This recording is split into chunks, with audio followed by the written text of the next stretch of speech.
Jadi ada beberapa tempat offer me a few positions, tapi pasti paling minimal supervisor. Jadi per time dibayar setiap 15 menit. Jadi setiap 15 menit itu aku dapat 2 poundan gitu. Halo, welcome back to Kumat, kuliah ke luar negeri di malam Jumat.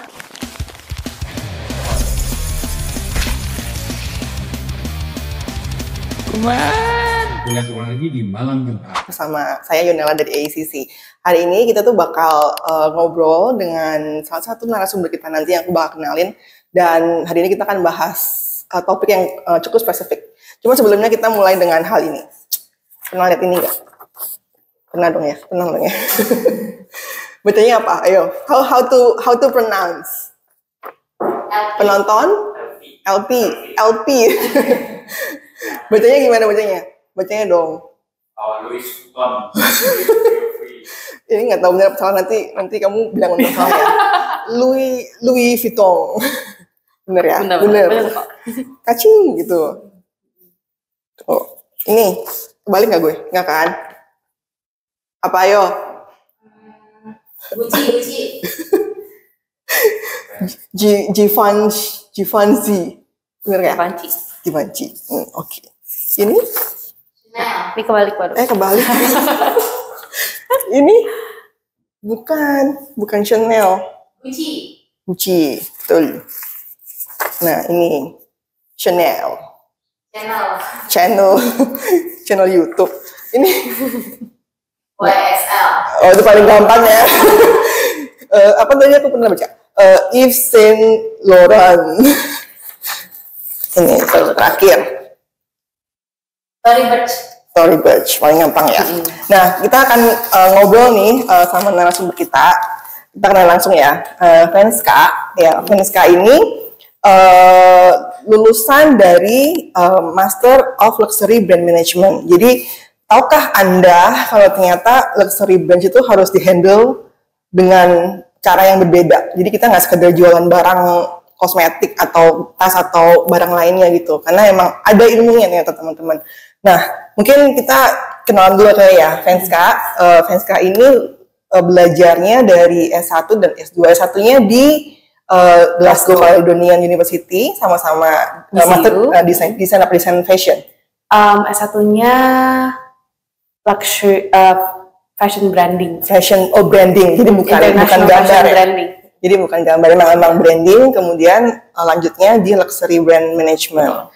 Has it always been fashion for you, like since young age gitu? Kenapa kayak spesifik udah kayak dari awal udah niche gitu, maunya branding luxury? Jadi dari awal sih memang udah ada ketertarikan di fashion, tapi udah tahu memang bukan gambar. Bukan aku bisa gambar sebenarnya. Jadi cari tahu kayak what makes me really like fashion, ternyata it's mostly kayak marketingnya, brandnya itu sendiri yang membuat bukan kayak bajunya atau tasnya itu, tapi brandingnya yang buat aku suka. Jadi dari awal emang nyari ada nggak sih, kan nggak pernah denger ya ada jurusan khusus branding. Nah pas aku lihat ini di GCU ada International Fashion Branding, aku kayak wah tertarik banget, penasaran juga belajarnya apa aja sih. Terus lihat modulnya, ternyata belajarnya kayak visual merchandising, abis itu how to build a brand. Terus gimana caranya brand-brand kayak lokal bisa go internasional dan juga vice versa. Kayak kita kan banyak banget nih brand-brand dari luar yang masuk ke Indonesia. Jadi kayak fashion industry tapi business side-nya gitu kali ya. Nah, dulu waktu pertama kali pilih kampus nih kan namanya Glasgow Caledonian. Sebenarnya kan pusatnya di Glasgow nih, tapi kamu ambil di London kalau nggak salah ya.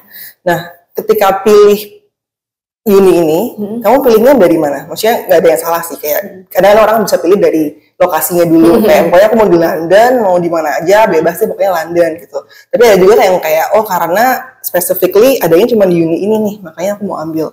Kalau kamu dulu kayak apa? Basically kalau pas milih university pada saat awal pasti nyarinya di antara negara dulu, ya kan? Apalagi fashion ada ada ke Milan gitu. Iya, ada Milan.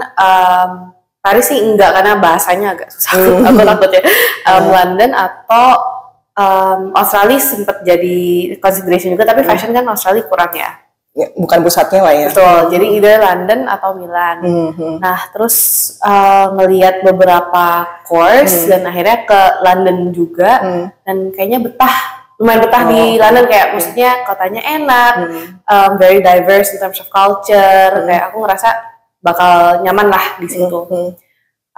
I went around bener-bener ke beberapa university, visit, datengin, lihat modulnya, lihat university-nya, lihat overall culture dan experience environment-nya kayak apa, fasilitas gitu-gitu ya. Dan itu actually GCU nggak sengaja ketemunya.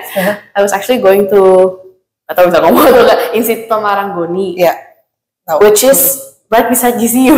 Jadi waktu aku ke Instituto Marangoni, pertama Coventry University London, kan sebelahan sama Instituto Marangoni. Setelah Instituto Marangoni, sebelah ada university lagi, ya udah masuk aja lagi. Kayak window shopping ya? Iya, window shopping tapi university. Ternyata pas baca modulnya, Instituto Marangoni memang lebih desain, gambar banget, lebih desain. Ini yang sebenarnya aku cari-cari nih, modulnya very business based, belajar a bit of law, ada numbersnya juga. Ini nih yang kayak cocok. Tapi mereka bilang S1 kita nggak ada yang di London, kita di sini khusus S2. S1 kita harus ke Glasgow di Scotland. Aku kayak akhirnya contemplate, kayak karena nggak ada bayangan ya Scotland apa. Aku ngebayangin Scotland tuh kayak pedesaan banyak rumput hijau gitu, terus orang main bagpipe, ada Highland cows kayak gitu. Bayangnya kayak gitu, nggak kebayang kota sama sekali. Jadi akhirnya contemplate, kan kalau saya pas apply mesti apply 5 university kan, yang UCAS ya UCAS kan 5 university. Aku apply Coventry lah, Manchester, GCU di Scotland. Abis itu di London juga UAL, University of Art London. Terus pada saat itu Bournemouth juga nawarin. Tapi semuanya keterima dan jadi bikin tambah pusing. Karena kan jadi harus memilih harus memilih. Tapi ya udah lihat modulnya deh satu-satu. Udah duduk berdua sama mama kayak baca satu-satu apa yang bakal dipelajari modulnya. Ya kalau kuliah luar enaknya itu ya, kayak semuanya di depan udah ketahuan nih mau belajar apa. Jadi kita tahu kita bakal jump into something yang bukan unknown gitu kan. Yes. Dan juga kayak jangka waktu course-nya juga menentukan, karena pada saat itu karena aku 3+1 programnya, itu ada yang bisa nambah 1 tahun, bisa nambah 2 tahun, tapi ada yang suruh riset nambahnya dari awal, jadi langsung 3 atau 4 tahun kayak gitu. Kan itu sebenarnya transfer ya. Betul. Kan di sini aku ambil H&D-nya advertising. Jadi nggak directly transferable. Nggak directly correlated sama programnya. Akhirnya setelah dipikir-pikir, banyak sih yang nawarin 1 tahun. Tapi dalam 1 tahun itu dilihat modulnya kayak udah modul akhir banget. Manajemen aja ya? Iya, jadi mungkin belajarnya sekitar 6 bulan, tapi 6 bulan kan udah bikin skripsi kan, udah bikin dissertation. Kok kayaknya kayak nggak belajar apa-apa gitu, jadinya sayang udah jauh-jauh pergi ke sana. Akhirnya ambil si GCU ini karena modulnya sesuai lah sama yang apa aku mau belajar. Ada belajar desain sedikit, tapi yang lewat CAD, yang gambar basic gitu ya, gitu ya. Terus ketika continue langsung ke master itu langsung ambil atau ada gap year dulu? Ada gap year. Jadi aku benar-benar pertama kali ke Glasgow itu sudah pindahan. Jadi benar-benar kaget juga. 6 bulan pertama itu adjustment benar-benar ke language-nya mereka. Thick banget ya accent-nya. Iya, karena Scottish, especially di Glasgow itu very very thick accent-nya. Bahkan guru-gurunya tuh nggak ngomong Inggris yang benar gitu dalam pikiran aku, ini ngomong apa? Padahal kamu dari kecil ngomong bisa Inggris terus. Iya, padahal di sini kan maksudnya backgroundnya bukan dari nol banget Inggrisnya gitu kan. Karena masih ada IELTS juga kan, minimal 6,5 ya. 6,5 biasanya. Nah, itu pun adjustment dulu, ngerasa kayak susah banget sekolah karena nggak bisa ngerti gurunya ngomong apa gitu. Tapi akhirnya lulus walaupun nggak sebagus yang aku mau sebenarnya. Tapi mendapat ilmu baru lah kayak language. Karena aku bisa ngerti orang Scottish ngomong apa, terus jadi jauh lebih mandiri karena di Glasgow walaupun kota besar kayak lumayan lebih kecil lah daripada Jakarta. Jakarta kan serba ada, jadi di sana kayak belajar mesti lebih prepare kalau tinggal sendiri gitu. Tapi sesuai bayangan kamu yang kayak pedesaan banyak. Sebenarnya it surprises me sih. It surprises me. Glasgow ternyata nggak sedesa itu. Lumayan lumayan nyaman juga loh. Kayak karena semua centralized kan. City-nya walaupun kotanya kecil lengkap. Bahkan mau brand-brand kayak gini pun ada gitu di Glasgow. Mau LV sih ada di Edinburgh deket. Kayak Hermes ada di Glasgow. Oh nice. Terus kayak Kate Spade gitu-gitulah ada, Tory Burch itu ada di Glasgow. Itu juga it surprises me juga sih. Ternyata emang everyone was asking kayak ngapain belajar fashion di Glasgow. Gak nyambung. Karena kayak bukan fashion. Iya bukan fashion central. Ternyata Glasgow lumayan kota itu lumayan artistik. Jadi banyak banget gitu-gitu. Iya jadi kayak banyak banget museum di Glasgow yang modern art museum kayak gitu. Itu lumayan terkenal juga secara nasional ternyata. Tanpa kita kesana kan kita nggak bisa tahu. Iya benar. Terus udah lulus setelah 1,5 tahun sampai 2 tahun balik ke Indonesia. Aku magang dulu di Indo. Magang 3 sampai 6 bulan lah kira-kira. Itu magang di brand Indo. Dulu dia yang masukin McQueen by Alexander McQueen. Namanya pokoknya salah satu anak perusahaan MNC lah. Jadi aku magang di situ sekalian jadi writer juga untuk kayak fashion blog. Copywriter. Fashion blog gitu atau travel. Ya aku cerita dikit tentang travel di Glasgow, travel di Scotland kayak gitu. Karena aku tahu pada saat itu S2 mereka minta punya background pernah kerja. Work experience. Yes, mereka minta. Kan pada saat aku masuk S2 itu umurnya 20 atau 21 kalau nggak salah. Lumayan muda kan. Jadi aku takut dari age nggak masuk, nanti dari work experience nggak masuk, dari nilai nanti nggak masuk, aku nggak bisa lanjut S2 kan. Karena masuknya pakai CV kan, harus lihat backgroundnya. Iya betul, dan aku tuh sebenarnya ketemu MBA Luxury Brand Management ini pada saat aku yang window shopping itu. Ya, jadi awalnya itu dulu. Iya, jadi aku udah sebenarnya kebalik. Aku udah tahu S2-nya apa, S1-nya baru kedua. Jalurnya. Iya, jalurnya kebalik. Jadi udah tahu kayak pengen banget S2-nya ini, karena ini pertama masih jarang banget orang ambil. Indo nggak ada juga di Indo pada saat itu nggak ada, kayak sekarang udah mulai ada dikit-dikit yang kayak gitu. Terus ini bidang yang kayak aku rasa in the future akan sangat berkembang. And ya kira it's true lah sekarang kan ini banget booming banget luxury brand. Bener. Kayak orang udah mulai aware kalau ternyata brand itu kayak gini. Nggak cuma sekedar belanja aja, tapi sebenarnya ada handcraft kayak mancraft. Knowledge-nya dan hal-hal lainnya yang di belakang itu. Iya betul, kayak kita mungkin punya view dulu luxury brands itu hanya untuk kalangan tertentu. Tapi sekarang udah banyak banget produk-produk yang mereka offer, kayak misalkan kosmetiknya, atau misalkan barang-barang yang lebih introductory lah, kayak shoes atau wallet, itu udah untuk semua kalangan bisa dibilang. Jadi mereka udah buka pintu jadi untuk semua orang. Pas dulu kuliah sempet ini nggak kayak part time gitu kan, boleh ya kalau di UK. Jadi untungnya juga sebenarnya di S2 ini aku ambilnya MBA. Nah MBA itu memang aku ngerasain sendiri sih bedanya MBA sama S1 yang aku ambil BA honors. Karena di MBA itu sangat sangat connected sama industri langsung. Dalam artian mungkin kelas kita itu compact bisa dibilang. Nggak banyak. Satu minggu kelasnya I would say 3 hari doang. Tapi sisanya itu di fill bersama industry talks.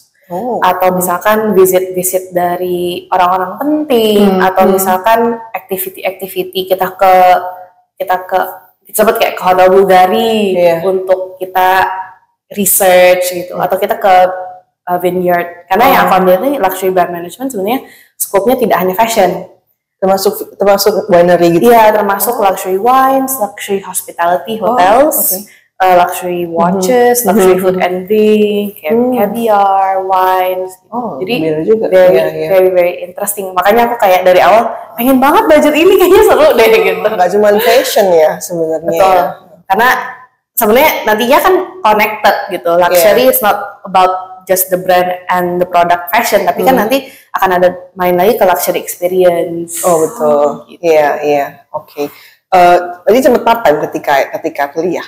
Jadi ada ini aku cerita dari awal berarti ya. Ada suatu hari ada salah satu industry agent yang memang mencari part time workers untuk store luxury stores. SA gitu. Sales assistant ya. Iya, sales assistant itu nyarinya dari anak-anak MBA, luxury brand management. Jadi mereka visit ke university aku dan mereka kayak talk lah kayak how to build a CV, how to represent yourself in an interview, how to talk. Dan pada saat itu aku jadi interested banget, jadi mungkin lumayan aktif ya di kelas itu.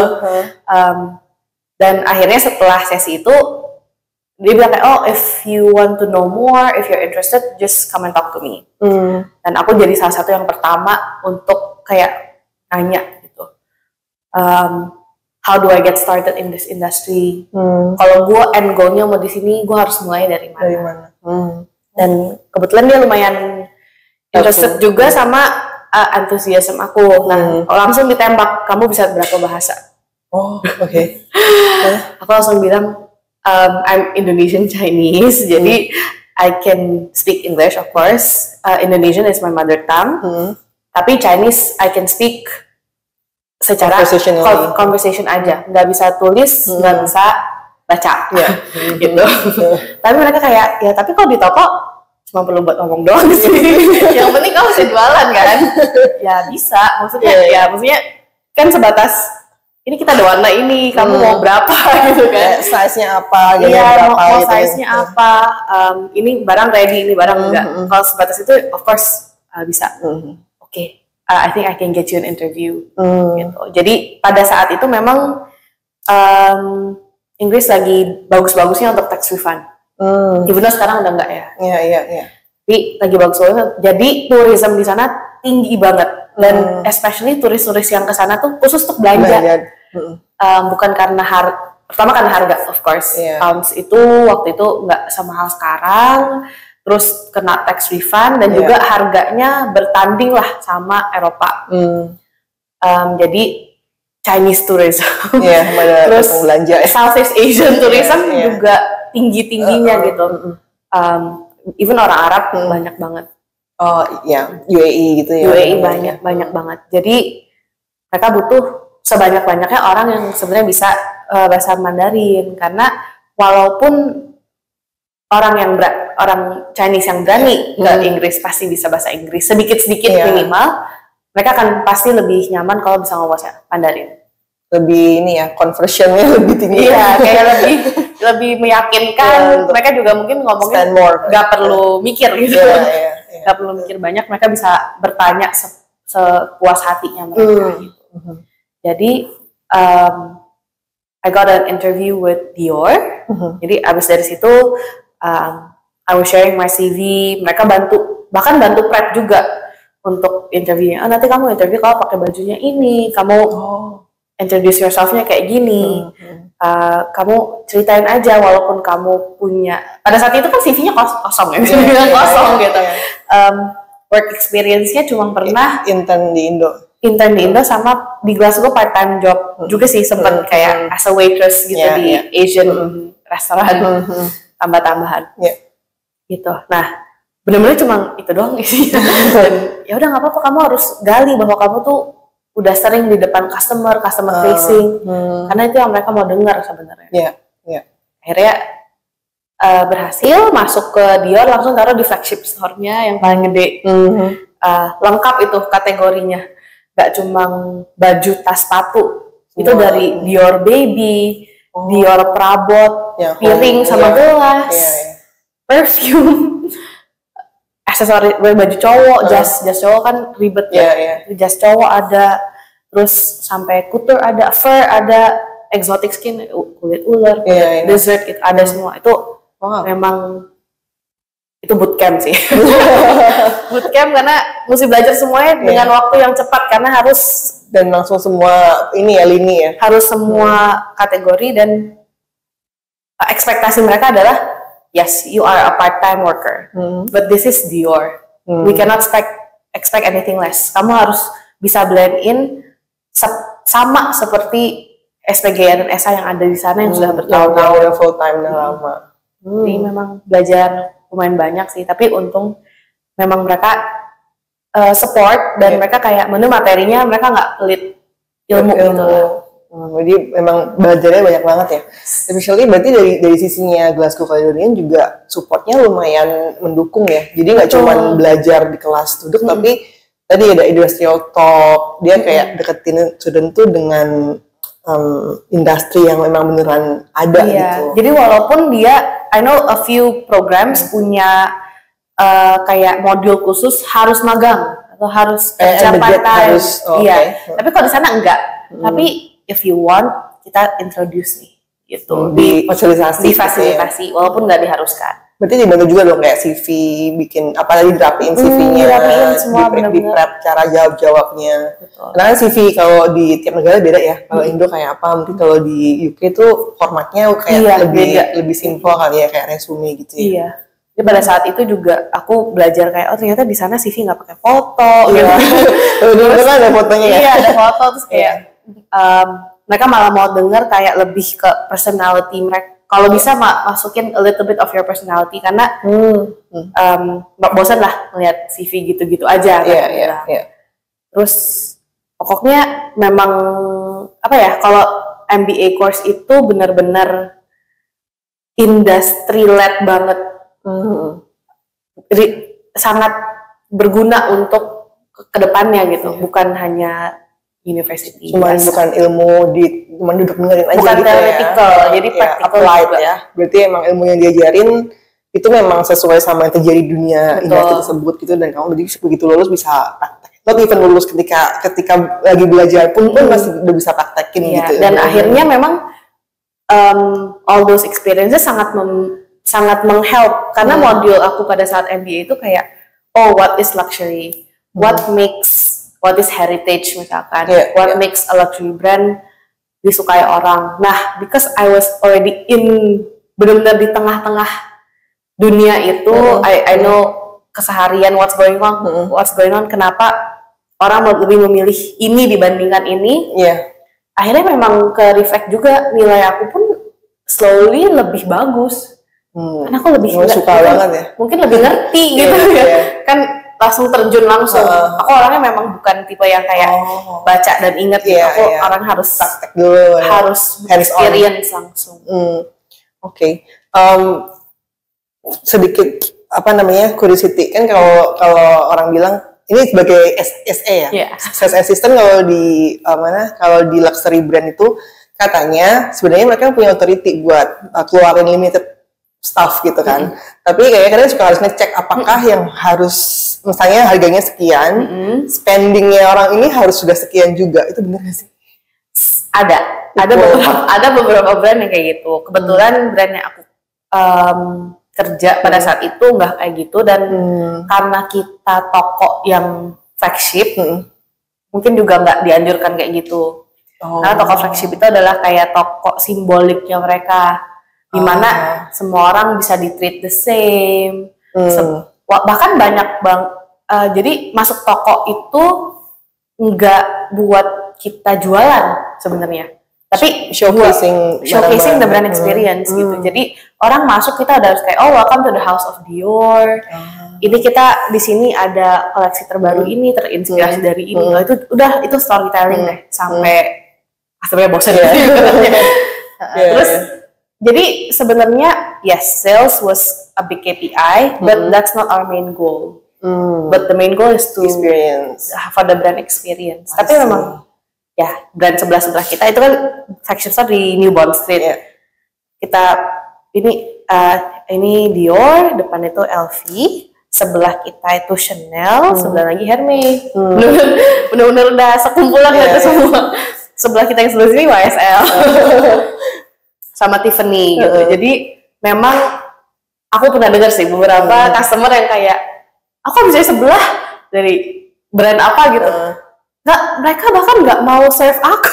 Iya, ada gitu katanya. Iya, jadi orang-orang kan juga mungkin kesel karena kadang-kadang kalau lagi traveling kan nggak semua orang traveling tuh keren.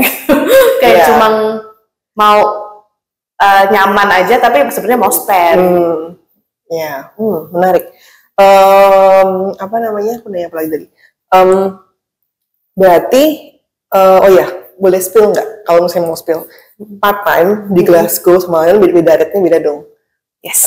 Dulu berapa satu jamnya? Per hour-nya berapa? Jadi pas aku di Glasgow kan umur yang lebih menentukan umur daripada region. Kalau 18 atau under 21? Jadi dia ada kayak range-nya 18 to 20, 20 to 23, I think or something. Itu pas aku di range yang beda umurnya.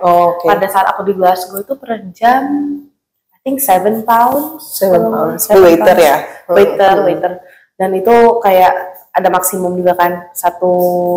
Itu cuma boleh berapa jam? 20 jam seminggu. Kalau nggak salah 20 jam seminggu. Ya pada saat itu ya nyaman-nyaman aja untuk shift seperti itu karena kan dibagi juga sama belajar gitu. Kelasnya full kalau pas saat di Glasgow. Lebih ini ya. Lebih intens kan untuk S1. Nah, yang di di London itu 9 pounds kalau nggak salah. Oke. Tapi karena range-nya umur beda ya. Jadi di sana UMR-nya kayak dibedain dari umur gitu. Plus juga mungkin London kali. Yes. Ya kan? Tapi di sana enaknya kayak lebih banyak benefit, dalam artian benefit apa ya, kayak mungkin karena aku sama agency yang kenalin gitu, mereka lebih by the book. Jadi overtime dibayar setiap 15 menit.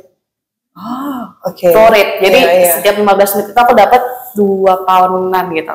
Kalau aku overtime. Kalau lagi public holiday juga double. Iya, public holiday double. Terus ada cuti. Kalau saya waktu part time itu kan kayak nggak ada cuti kan. Ini ada cuti yang dipanggil paid holiday. Dimana aku cuti tapi kan tetap dibayar per jam gitu. Itu sih mungkin lebih nyamannya di situ. Mereka sangat fair dan apresiatif dengan waktu yang di spend sama SA itu. Menarik. Setelah lulus balik Indo langsung atau kerja dulu? Kan pasti ada gap di antara lulus, maksudnya pasca graduation sama pulang 1-2 bulan kayaknya. Ada 1-2 bulan itu aku pakai full part time job. Karena sebenarnya to be honest everyone was traveling ke Eropa, ke mana. Aku karena easy ya. Aku 4 tahun di UK, aku nggak pernah ke Eropa. Karena jarang sih setiap kali holiday aku kerja. Karena sayang duitnya. sayang duitnya dan sayang experience-nya. Di kepala aku kayak kapan lagi gitu kan. Kapan lagi aku become a part of this big brand. Nah setelah dari Dior itu aku pindah ke Balenciaga, sama-sama big brand. Tapi di Balenciaga tuh lebih diposisikan agak lebih senior karena di Harrods. Di Harrods kayak harus bisa ngasirin. Kalau di Dior benar-benar jualan doang, nggak belajar kasir. Kalau di Balen diposisikan harus bisa ngasirin juga, pegang cash handling. Iya, cash handling. Terus di Harrods itu terimanya nggak cuma satu currency. Mereka terima pounds, dolar, sama AED juga, dirham. Jadi harus ngerti juga. Jadi aku setiap kali libur kerja, apalagi kalau tanggal merah lebih semangat, double habisnya. Tetap ya, duit. Iya, tetap. Ya, terus buat balik dengan profile, misalnya dengan pengalaman kerja, of course ya. Tapi kan walaupun itu part time itu tetap kayak brandnya gede. plus lulusannya as a grad custodian itu membantu kamu cari kerja. Yes, of course. Karena nggak muluk-muluk company sekarang pun sudah mulai belak-belakan. Dalam apa? Di job description pun lulusan luar negeri is preferable. Ditulis benar-benar di even saya sekarang ya kalau if you look into job vacancies udah mereka nggak malu lagi untuk taruh lulusan luar itu preferable. Jadi I feel, to be completely honest, GCU is not the top ranking university. But kalau sudah masuk ke ranah pekerjaan, it doesn't matter. Ya, intinya kita bisa apa sih kerjanya? Iya, yang penting kalian lulusan luar pada saat lulus nilainya bagus, bahkan nilai juga udah kurang dilihat lah bisa dibilang. And you can actually work. Itu ya, itu yang paling. It's how you present yourself ketika interview, itu I think matters compared to lulusan mana gitu. Betul. Jadi it will help lulusan luar punya background, and especially punya background kerja di luar, itu yang paling penting sih kayaknya. Itu yang mereka mungkin membedakan aku juga dari lulusan-lulusan lain gitu. Lulusan luar negeri kan sekarang banyak ya. Maksudnya Singapura pun sudah termasuk lulusan luar negeri, Singapura, Malaysia pun sudah termasuk. Tapi ternyata nih orang selama di UK pun dia aktif gitu, kerja di sini, bisa kerja di sana, berarti udah pernah kerja, udah bisa kerja lah. I think it shows something sih kalau menurut aku ya. Misalnya habis kuliah sambil kerja, sebenarnya itu show that you can actually manage your time well. Ya kan, time management, teamworknya gitu. Jadi beyond dari uangnya, sebenarnya di CV itu bisa show, walaupun mungkin cuma part time ya, tapi sebenarnya itu menunjukkan kayaknya anak ini bisa nih buat manage time dengan baik gitu. Karena sambil juggling antara kuliah dan kerja itu bukan hal yang mudah kan. Betul. Jadi pasti kerja mikirin kuliah mikirin kerja gitu. Karena kebalik-balik itu kuliahnya, majornya sama kerjanya nyambung. Jadi kalau lompat nggak begitu jauh. Iya. Berarti membantu ya sebenarnya. Ya, sangat membantu. Begitu dapat kerja Indonesia langsung bisa ini nggak? Maksudnya apakah itu balik ke entry level? Apakah kamu bisa langsung dapetin at least intermediate gitu atau langsung managerial? Actually mungkin karena aku udah punya, pada saat aku pulang udah pegang S1 dan S2, udah punya pengalaman kerja hampir 2 tahun, itu aku bisa langsung managerial. Walaupun pada saat itu assistant manager, jadi bukan langsung nggak langsung managerial. Semi ya. Iya. Jadi ada beberapa tempat offer me a few positions, tapi pasti paling minimal supervisor.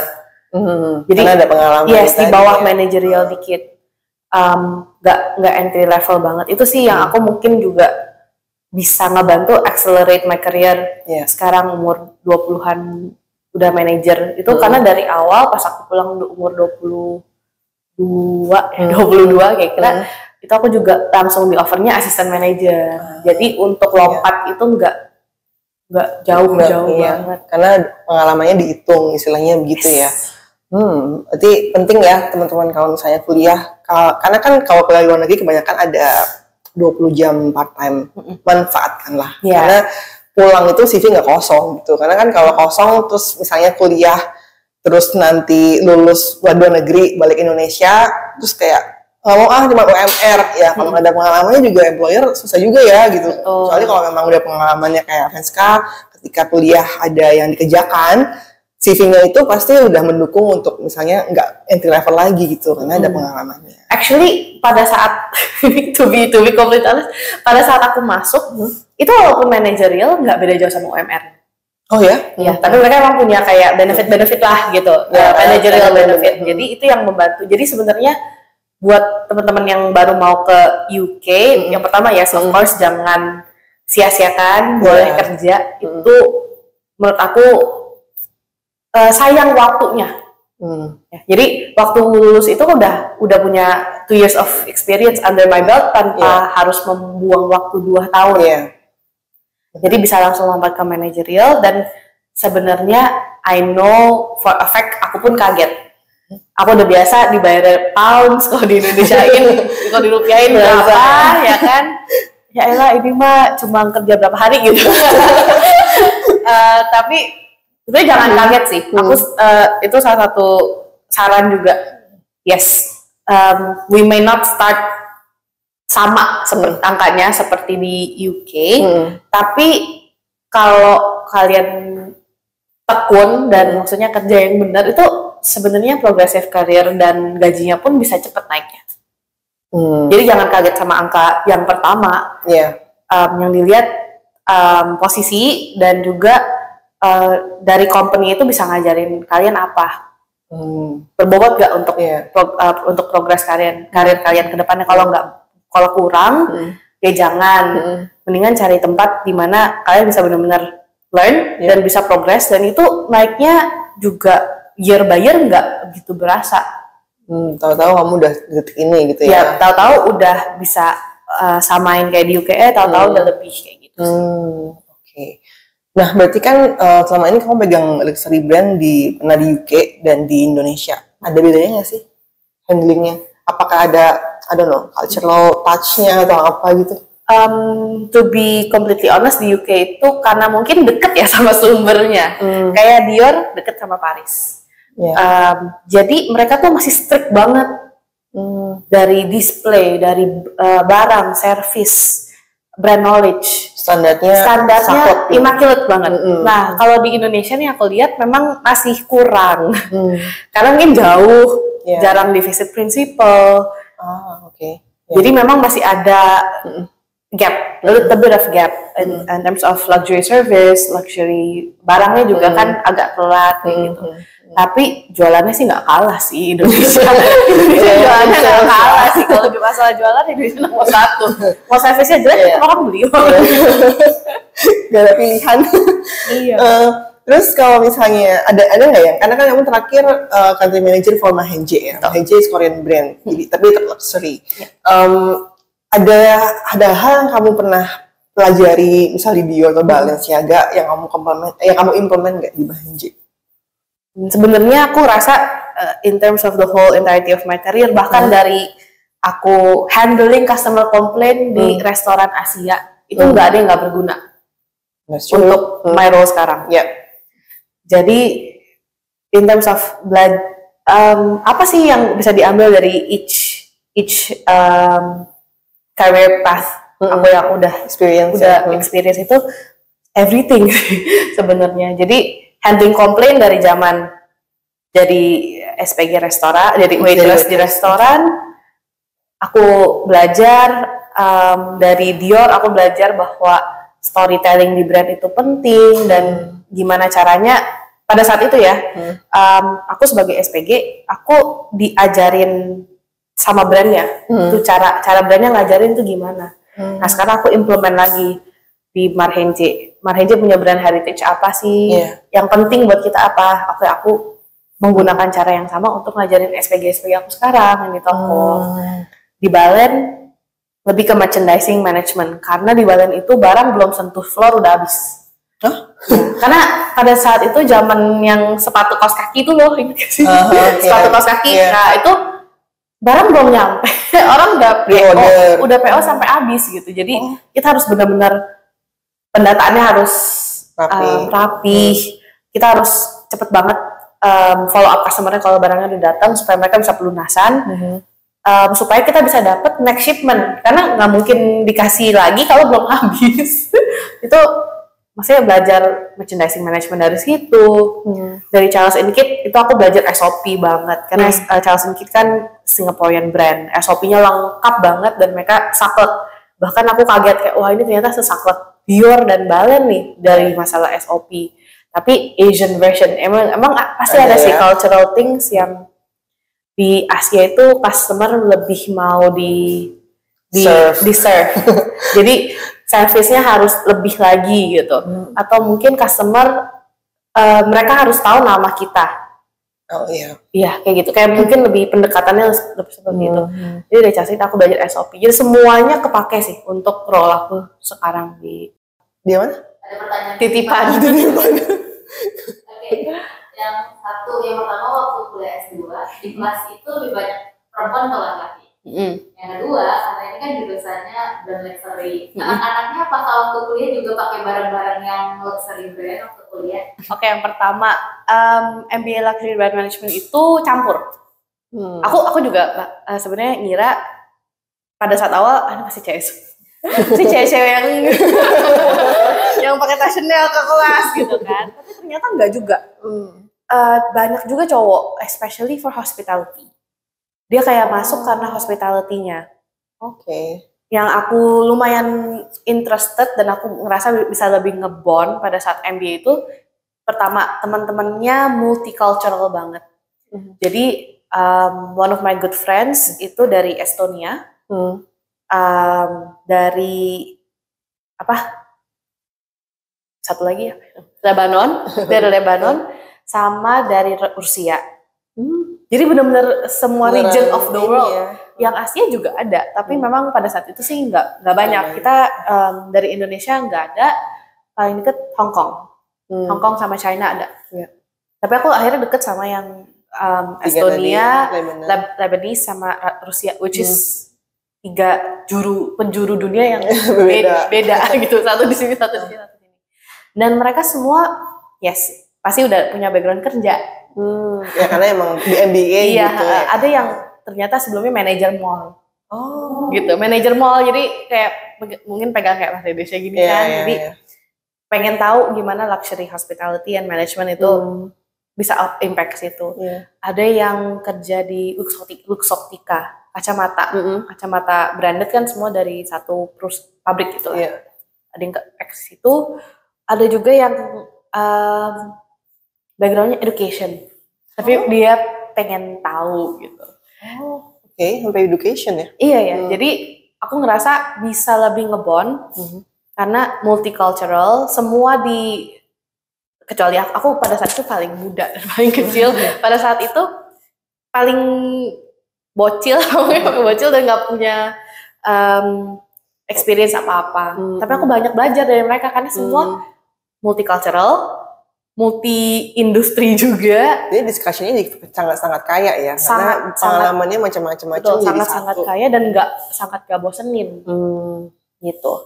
And again itu mix, mau cowok mau cewek. Gitu.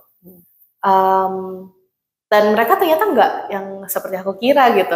Of course akan ada, yang Rusia itu dulu kayak ex-Miss Rusia gitu, jadi cantik banget. Dan saya rapih, wangi gitu.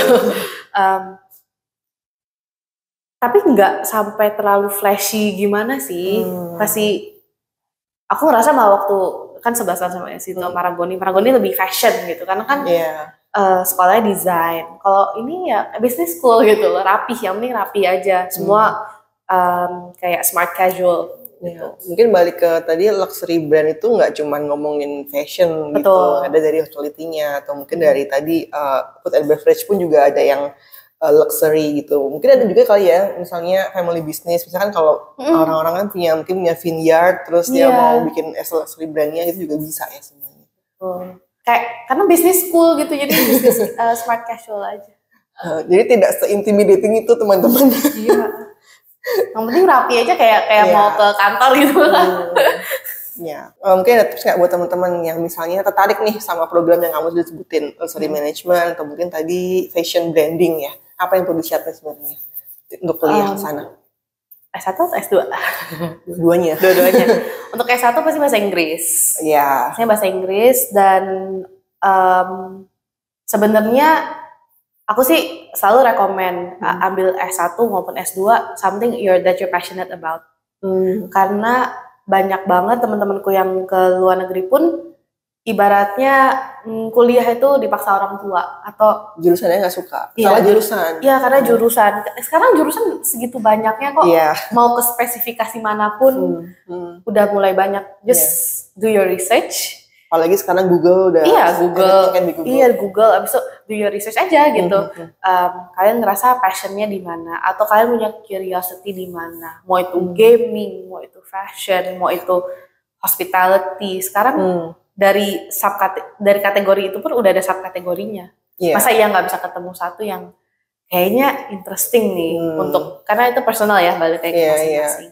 even if you love game itu juga sebenarnya ada programnya ya. Ada yang temen aku suka mah otomotif, akhirnya masuk otomotif engineer, tapi ada juga spesifikasinya yang kayak cuma apa gitu, kayak cuma speed doang gitu. Oh ya, tergantung motornya motor apa. Betul. Jadi ada lagi spesifikasinya. Jadi do your research. Abis itu bahasa Inggrisnya, karena pasti aku sih nggak mau ya ada orang kayak aku 6 bulan pertama nggak. Bukan karena bahasa Inggris kan, itu karena ini ya, karena ya, tapi sekarang pasti ada adjustment lah ya. Ya, tapi sekarang jadi sangat berguna buat aku personally. Pasti kupingnya tajam.